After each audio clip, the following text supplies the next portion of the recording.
Guys, katatapos lang natin uminom ng barley.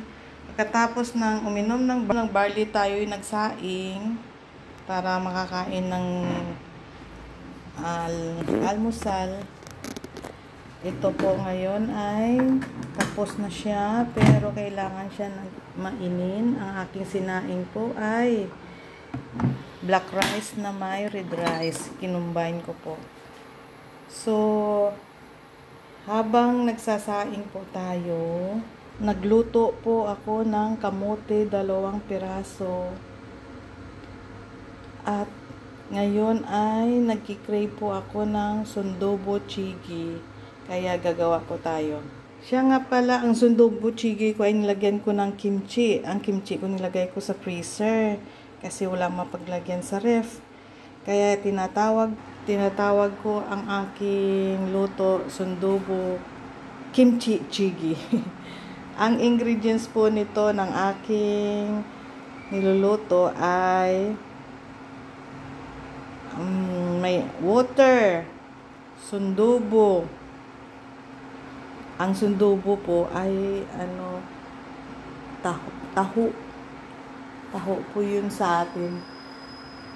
Korean po ang binili ko, kaya sundubo siya. Ang kanyang ingredients ay mayroong water, kimchi, sundubo or taho, ang asin, Himalayan salt po ang nilagay ko. Ayan. Tapos nilagyan ko ng white onion, then soy sauce, then bouillot or corn syrup, may konting sugar, may konting paminta, at yan po. At ngayon po ay pwede na po nating lagyan ng sesame oil. Bago po natin lagyan ng sesame oil, ay dinagdagan ko po siya ng chili powder para hindi naman po siya maputla at lalong masarap dahil at saka sa kulay niya po. Ngayon, lagyan po natin siya ng